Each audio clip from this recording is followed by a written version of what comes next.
Doctor Baba Saheb Ambedkar open university.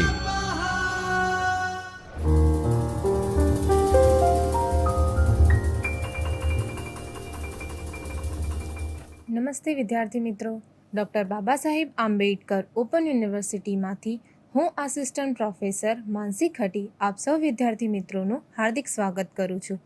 વિદ્યાર્થી મિત્રો, આજે આપણે તૃતીય વર્ષના અકાઉન્ટિંગ એન્ડ ફાઇનાન્સ 3ના પેપરની વાત કરીશું, જેમાં બ્લોક 3 યુનિટ 10 નાણાં બજાર પરિચય।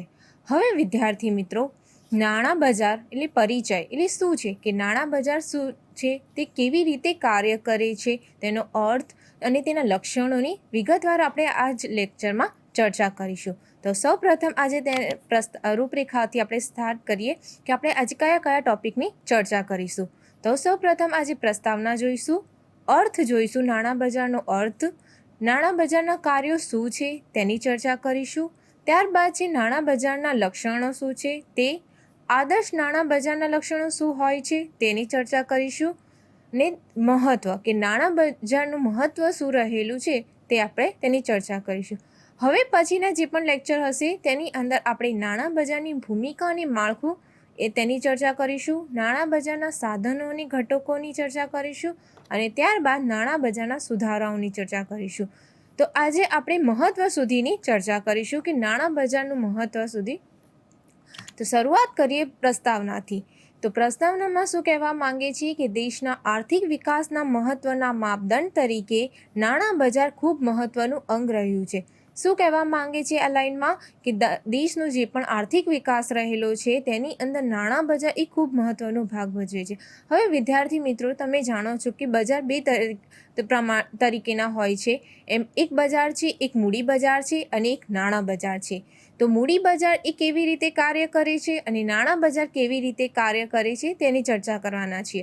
તો આજે આપણે ખાલી નાણાં બજારની ચર્ચા કરીશું અને પછીના જ્યારે પણ લેક્ચર મળશે ત્યારે આપણે મૂડી બજારની ચર્ચા કરીશું। તો પહેલાં આજે આપણે નાણાં બજાર, તો નાણાં બજાર એ દેશના આર્થિક વિકાસમાં મહત્ત્વનો ભાગ ભજવે છે। હવે નાણાં બજારમાં એ કેવી રીતે આવે છે, તો નાણાં બજાર એ ટૂંકા ગાળાનું હોય છે, જ્યારે મૂડી બજાર છે તે લાંબા ગાળાનું હોય છે। હવે ટૂંકા ગાળાનું અને લાંબા ગાળાનું તેને અલગ અલગ વિભાગમાં કેવી રીતે આપણે સમજી શકીએ, તો નાણાં બજાર એ ટૂંકા ગાળા મતલબ કેટલા ગાળા સુધીનું, તો એક દિવસથી માંડીને 365 દિવસ સુધીનું, એટલે કે એક દિવસથી માંડીને એક વર્ષ સુધીની અવધિ ધરાવતા હોય તેવા નાણાં બજારને શું કહેવામાં આવશે, ટૂંકા ગાળાના નાણાં બજાર। હવે જ્યારે લાંબા ગાળાની વાત કરીએ તો લાંબા ગાળાના મૂડી બજારમાં કેટલા ટાઈમનો ડ્યુરેશન આવે તેની અંદર, તો જ્યારે એક દિવસથી માંડીને 2 વર્ષની વાત કરવામાં આવે કે 3 વર્ષ કે 4-5 વર્ષ હોય સુધી તેની મુદ્દત આપવામાં આવે, ત્યારે તે બજારને કેવા બજાર તરીકે ઓળખવામાં આવશે, મૂડી બજાર તરીકે ઓળખવામાં આવશે। તો હવે બીજી લાઇનમાં શું કહેવા માંગે છે કે ટૂંકા અને લાંબા ગાળાની નાણાકીય જરૂરિયાતો અલગ અલગ બજારના માધ્યમ થકી પૂર્ણ થતી આવી છે। એટલે કે કોઈ પણ જે ધંધા રોજગારના ઉદ્યોગો છે, ઉત્પાદકો, વેપારીઓ છે, તેની નાણાકીય જરૂરિયાતો એ રોજબરોજે ઉદ્ભવતી હોય છે। આ રોજબરોજની નાણાકીય જરૂરિયાતોને પહોંચી વળવા માટે નાણાં બજાર એ ખૂબ જ મહત્ત્વનો ભાગ ભજવે છે। લાંબા ગાળા માટે છે મૂડી બજાર, જે હમણાં આપણે જોયું। જ્યારે ટૂંકા ગાળાની વાત કરીએ છીએ ત્યારે નાણાકીય જરૂરિયાતો એ નાણાં બજાર દ્વારા લેવડ દેવડ થકી પૂર્ણ થાય છે। નાણાં બજાર ટૂંકા ગાળાની જરૂરિયાતો સંતોષતું નથી, તેની નાણાકીય પ્રવૃત્તિ સાથે શું છે, સીધો સંબંધ છે। હવે આપણે વાત કરીએ વિદ્યાર્થી મિત્રો નાણાં બજારનો અર્થ। નાણાં બજારનો અર્થ એ શું કહેવા માંગે છે કે નાણાં બજાર શું છે, તો આ બજાર દ્વારા એક દિવસથી એક વર્ષ સુધીના ટૂંકા ગાળાની નાણાકીય જરૂરિયાતો પૂરી પાડવામાં આવે છે। જે આપણે અગાઉ સાંભળ્યું કે આ બજાર દ્વારા એક દિવસથી એક વર્ષ સુધી એટલે કે એક વર્ષ સુધી એટલે કે 365 દિવસ સુધીના ટૂંકા ગાળાની નાણાકીય જરૂરિયાતો પૂરી પાડવામાં આવે છે। નાણાં બજાર એ નાણાંની ટૂંકા ગાળાની માંગ અને પુરવઠાને સંતુલિત કરે છે કે કોઈ પણ ધંધા રોજગારના જે પણ ઉદ્યોગો, વેપારીઓ છે તેની નાણાકીય જરૂરિયાતોને પૂરી કરે, સંતુલિત કરે છે। નાણાં બજારના ધિરાણ તરીકે નાણું આપનાર વ્યક્તિઓમાં પેઢીઓ, સરાફો, બેન્કો, સરકાર, અન્ય નાણાકીય સંસ્થાઓ પણ હોય છે।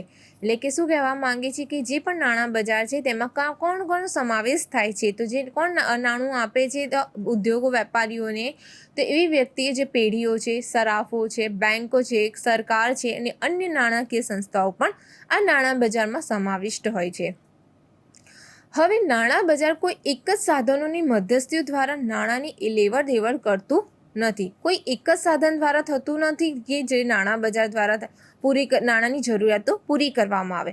તેમાં કયા કયા સાધનોનો સમાવેશ થાય? તો ટ્રેઝરી બિલ, વિનિમય પત્રો, commercial papers, certificate of deposits વગેરેનો જે સાધનો છે તેનો સમાવેશ થાય. કે નાણાં બજારમાં કયા કયા સાધનોનો સમાવેશ થાય એવો તમને ક્વેશ્ચન પણ કરવામાં આવે કે નાણાં બજારમાં ટ્રેઝરી બિલ્સ, કોમર્શિયલ પેપર, વિનિમય પત્રો, સર્ટિફિકેટ ઓફ ડિપોઝિટ્સ અને કોમર્શિયલ જે બિલ છે તે વગેરેનો પણ સમાવેશ નાણાં બજારમાં કરવામાં આવે છે. તો આ અહીંયાથી તમારો એક ક્વેશ્ચન પણ ઉદ્ભવે છે કે નાણાં બજાર કોઈ એક જ સાધનોની મધ્યસ્થી દ્વારા નાણાંની લેવડ દેવડ કરતું નથી. હવે એક લેખક હતા જે ક્રાઉથરના મતે આપણે જોઈએ કે જે એમની ડેફિનેશન શું આપવામાં આવી એમના દ્વારા. તો નાણાં બજાર એમના દ્વારા શું કહેવામાં આવે છે કે ટૂંકી મુદ્દતની શાખની આપલે, એટલે કે જે ઉધાર નાણાં આપે છે કે ટૂંકી મુદ્દતના શાખની આપલે કરતી સંસ્થાઓ અને પેઢીઓ એટલે શું છે? નાણાં બજાર. તો વિદ્યાર્થી મિત્રો, આ શું થયું? નાણાં બજારનો અર્થ થયો. હવે વાત કરીએ નાણાં બજારના કાર્યો. તો નાણાં બજાર એ કયા કયા કાર્યો કરે છે તેની વિગતવાર ચર્ચા કરીએ. તો ધંધા ઉદ્યોગની નાણાકીય સહાય. હવે ધંધા ઉદ્યોગની નાણાકીય સહાય કેવી રીતે? કે જે કોઈ પણ ધંધો છે, ઉદ્યોગ છે, તેની રોજબરોજની જે પણ નાણાકીય જરૂરિયાતો ઉદ્ભવતી હોય છે તે નાણાકીય જરૂરિયાતને ઉદ્ભવતી પૂરી કરવા માટે નાણાં બજાર એક દિવસનું પણ ઉધાર શાખ આપે છે, 2 દિવસનું પણ આપીને મહિનાનું આપે કે ત્રિમાસિક આપે છે, અથવા એ વાર્ષિક પણ એ શું કરે છે? નાણાં બજાર એ ઉદ્યોગોને, ધંધાઓને શું છે? વાર્ષિક સહાય, એટલે કે નાણાકીય વાર્ષિક સહાય કરતી હોય છે. તો આમ એ નાણાં બજારનું કાર્ય શું છે? કે ધંધા ઉદ્યોગને નાણાકીય સહાય ત્રિમાસિક હોય, માસિક હોય, 6 માસિક હોય કે વાર્ષિક રીતે એ નાણાંની જરૂરિયાતો પૂરી કરતી હોય છે કે સંતુલિત કરતી હોય છે. હવે વાત કરીએ નફાના સર્જનની તક. તો નાણાં બજારના કાર્યો એક નફાના સર્જનની તક કેવી રીતે પૂરી પાડે છે? હવે વિદ્યાર્થી મિત્રો, અહીંયા સમજીએ કે જે પણ કોમર્શિયલ બેન્કો છે તો એ કોમર્શિયલ બેન્કો શું કરે છે કે કોઈ પણ ગ્રાહક છે તેની પાસેથી થાપણો સ્વીકારે છે, અને જે મોટા મોટા ધંધા ઉદ્યોગો છે તો તેમને શું કરે છે? જે પણ થાપણો સ્વીકારે છે તો એ વ્યાજ સહિત તેમને થાપણો સ્વીકારે, એટલે કે જે પણ કસ્ટમર છે, ગ્રાહકો છે, તે તેને એ જે થાપણો સ્વીકારવામાં આવશે તેને લગતા જે પણ વ્યાજ છે તેને ચૂકવશે ગ્રાહકોને. અને જ્યારે જે પણ ઉદ્યોગો છે, કોઈ પણ વેપારી ધંધા છે તો તે લોકોને શું કરે છે? ઉધાર નાણાં આપે છે કે લોન આપે છે, જેને આપણે ભાષામાં શું કહીએ છીએ? લોન કહીએ છીએ. જે કોમર્શિયલ બેન્કો છે તે ધંધા ઉદ્યોગને લોન આપે છે. તો એ લોન કેવી રીતે આપે છે? કે એ પણ વ્યાજને સહિત આપે છે. તો આ જે વ્યાજ બંનેનો થાપણો અને ધિરાણ, એટલે કે જે થાપણ અને ધિરાણ વચ્ચેનો જે પણ નફાનો એક ભાગ રહેલો છે તો એ નફાના સર્જનની એક તક ઊભી કરે છે. કોણ કરે છે? તો આ નાણાં બજાર કરે છે. તો વિદ્યાર્થી મિત્રો, નાણાં બજારનું કાર્ય એક નફાના સર્જનની તક ઊભી કરવાનો છે. હવે વાત કરીએ વિદ્યાર્થી મિત્રો આરબીઆઈના કાર્યોની ગતિશીલતા. આરબીઆઈના કાર્યોની ગતિશીલતા એટલે શું? કે એમાં એ નાણાં બજાર પણ એક મહત્વનો ભાગ ભજવે છે. કે નાણાં બજાર શું કરે છે? કે જે પણ નાના નાના ઉદ્યોગો છે તે લોકોને શું છે? નાણાકીય જરૂરિયાતોને પૂર્ણ કરવા માટે, રોજબરોજની જરૂરિયાતોને પૂર્ણ કરવા માટે એ ગતિશીલ કાર્ય કરતું હોય છે. તો આવી જ રીતે ગતિશીલ કાર્ય કરવા માટે આરબીઆઈના કાર્યોને પણ એ ગતિશીલતા બનાવે છે. તો આમ એ આરબીઆઈ શું છે? રિઝર્વ બેન્ક ઓફ ઇન્ડિયા છે, તે એ બેન્કોનું બેન્ક ગણવામાં આવે છે. તો તેનું મધ્યસ્થી ક્યાં છે આવેલું છે? મુંબઈમાં આવેલું છે કે આરબીઆઈનું. હવે વાત કરીએ વિદ્યાર્થી મિત્રો સરકારની સહાય. હવે સરકારની સહાય કેવી રીતે નાણાં બજાર કરશે? તો આપણે નાણાં બજારના સાધનો જોયા. તો નાણાં બજારના સાધનો કયા કયા હતા? તો નાણાં બજારના જે પણ સાધનો છે, કોમર્શિયલ પેપર છે, ટ્રેઝરી બિલ છે, સર્ટિફિકેટ ઓફ ડિપોઝિટ છે, તો આ સરકારની સહાય તો સરકારને સહાય એ ટ્રેઝરી બિલ દ્વારા કરવામાં આવતી. જે ટ્રેઝરી બિલ છે એટલે કે સરકારને કેવી રીતે કે જ્યારે પણ સરકારને પૈસાની જરૂર પડે છે તો એ સરકાર શું કરે છે, ટ્રેઝરી બિલ બહાર પાડે છે. એ ટ્રેઝરી બિલ શું હોય છે કે ટ્રેઝરી બિલ દ્વારા એ કોઈ પણ જાહેર પ્રજા છે તેમના દ્વારા શું છે, નાણાં મંગાવવામાં આવે છે અને એ નાણાં મંગાયેલા હોય છે તો એ નાણાંથી સરકાર પોતાની જરૂરિયાતો સંતોષે છે અને એના બદલામાં શું કરે છે, જાહેર પ્રજાને વ્યાજ આપે છે. તો આમ નાણાં બજાર એ સરકારને પણ સહાય કરે છે. તો આ નાણાં બજારના કાર્યો થયા. કોને કોને મદદરૂપ કરે છે, તો ધંધા ઉદ્યોગને નાણાકીય સહાય આપે, નફાનું એક સર્જનની તક ઊભી કરે, આરબીઆઈને પણ ગતિશીલતામાં મદદરૂપ થાય છે અને સરકારને પણ સહાય કરવામાં મદદરૂપ થાય છે. તો નાણાં બજારના આ કાર્યો છે. હવે વિદ્યાર્થી મિત્રો, નાણાં બજારના લક્ષણો. હવે વિદ્યાર્થી મિત્રો, આપણે નાણાં બજારનો અર્થ જોયો અને તેના કાર્યો જોયો. તો આ નાણાં બજારના અર્થ અને કાર્યોમાં જ મોસ્ટ ઓફ તેના લક્ષણોનો પણ સમાવેશ થાય છે. આપણે જ્યારે પણ કોઈ પણ ડેફિનેશન જોઈએ કે કોઈ પણ વ્યાખ્યા જોઈએ છીએ ત્યારે તેની અંદર જ મોસ્ટ ઓફ બધા લક્ષણોનો સમાવેશ થતો હોય છે. આરબીઆઈનું નિયંત્રણ. હવે પહેલું એનું લક્ષણ છે આરબીઆઈનું નિયંત્રણ. આરબીઆઈનું નિયંત્રણ એ શું છે કે જ્યારે પણ નાણાં બજાર કાર્ય કરે છે તેના ઉપર કોનું નિયંત્રણ જોવા મળે છે, આરબીઆઈ રિઝર્વ બેંક ઓફ ઇન્ડિયાનું નિયંત્રણ જોવા મળે છે. ત્યારબાદ વાત કરીએ ટૂંકા ગાળો. ટૂંકા ગાળો એટલે કે કેટલા મુદ્દત સુધીનો હોય છે નાણાં બજારનો, તો 1 દિવસથી માંડીને 1 વર્ષ સુધીનો એ ટૂંકા ગાળો ગણવામાં આવે છે કે નાણાં બજાર 1 દિવસથી માંડીને 1 વર્ષની મુદ્દતનું નાણાકીય જરૂરિયાતો પૂરી પાડે છે.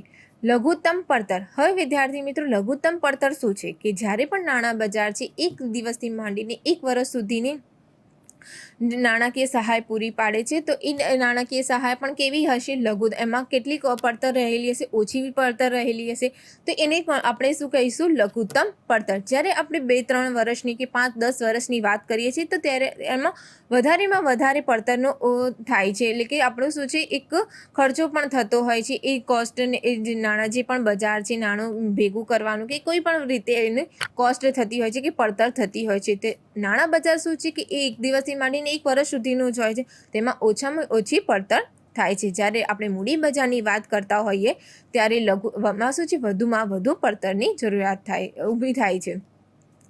ત્યારબાદ છે કે નાણાકીય વ્યવસ્થાના ભાગ તરીકે. હવે નાણાકીય વ્યવસ્થાના ભાગ તરીકે કોણ કોણ કાર્ય કરે છે, તો જે પણ મધ્યસ્થીઓ છે, પછી જે પણ સરાફો, જે આપણે આગળ જોયું કે સરાફો છે, બેન્કો છે, તે બધા નાણાકીય વ્યવસ્થાના ભાગ તરીકે નાણાં બજારમાં કાર્ય કરે છે. નાણાકીય નીતિનો અમલ. નાણાકીય નીતિનો અમલ એ કેવી રીતે કે જે પણ નાણાં બજાર છે તેના જે પણ નાણાં બજાર કાર્ય કરે છે તો એ નાણાકીય નીતિને અમલમાં રાખીને કાર્ય કરતું હોય છે. નાણાં બજાર શું છે, તે નાણાકીય નીતિને અમલમાં રાખીને તેને કાર્ય કરતું હોય છે. વૈવિધ્યસભર સાધનો. હવે આ સાધનોને પણ આપણે જોયું કે એના નાણાં બજારના સાધનો કયા કયા છે. ટ્રેઝરી બિલ, વિનિમય પત્રો, commercial paper, certificate of deposit. તો આ બધા એ વૈવિધ્યસભર નાણાં બજારના સાધનો ગણવામાં આવે છે.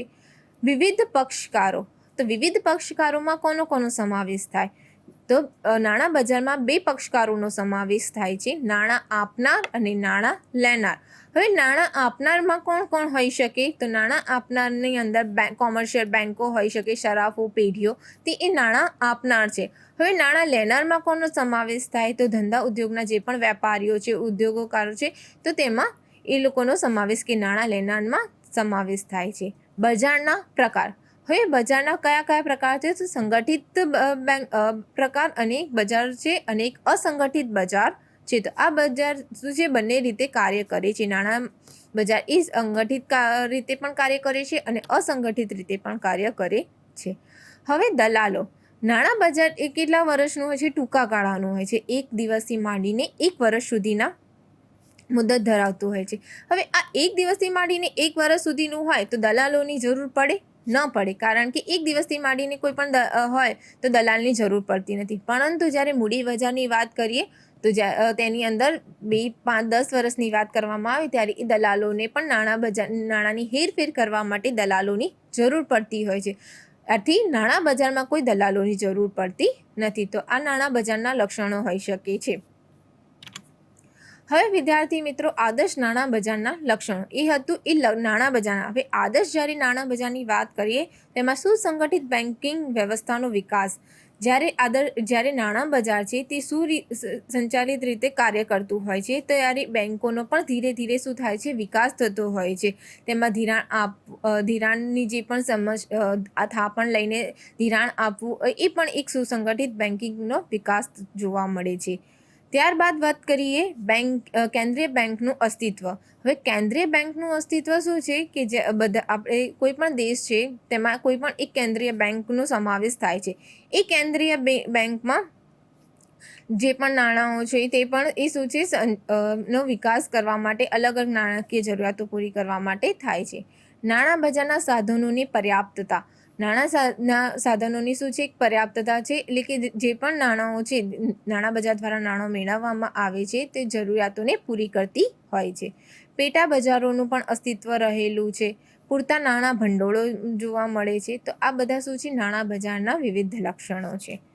હવે વાત કરીએ નાણાં બજારનું મહત્ત્વ. નાણાં બજારનું મહત્ત્વ એ જ આપણે લક્ષણો જોયા, કાર્યો જોઈએ, તો એ બધાને ભેગું કરીને આપણે એક નાણાં બજારનું મહત્ત્વ પૂછ્યું કે નાણાંની જરૂરિયાતોને પૂરી કરે છે, નફાનું સર્જન કરે છે. નફાનું સર્જન કોના સાથે, કે કોમર્શિયલ બેન્કો દ્વારા એ નફાનું સર્જન કરે છે. નાણાકીય નીતિઓને અમલમાં રાખીને કાર્ય કરતું હોય છે અને દેશના આર્થિક વિકાસમાં પણ એ મહત્ત્વનો ભાગ ભજવે છે. નાણાંની સરળ હેરફેર પણ કરતું હોય છે અને મૂડી સર્જનમાં પણ વધારો કરે છે. તો આમ નાણાં બજાર એ વિવિધ રીતે મહત્ત્વ ધરાવતું હોય છે. વિદ્યાર્થી મિત્રો, આમ નાણાં બજાર એક દિવસથી માંડીને 1 વર્ષ સુધીની અવધિ ધરાવતું હોય છે અને એમાં નાણાંની જરૂરિયાતો પણ પૂરી કરતું હોય છે. કોને પૂરી કરતું હોય છે કે ધંધા રોજગારના જે રોજબરોજની જરૂરિયાતોને પહોંચી વળવા માટે નાણાં બજાર એ ખૂબ જ મહત્ત્વનો ભાગ ભજવે છે. વિદ્યાર્થી મિત્રો, આજનો આપણો ટોપિક અહીંયા પૂરો થાય છે. તો હવે આપણે નવા ટોપિક સાથે જે પણ નાણાં બજારના બાકી રહેલા ટોપિક છે તેની ચર્ચા નેક્સ્ટ લેક્ચરમાં કરીશું. Thank you. स्वाध्यायः परमं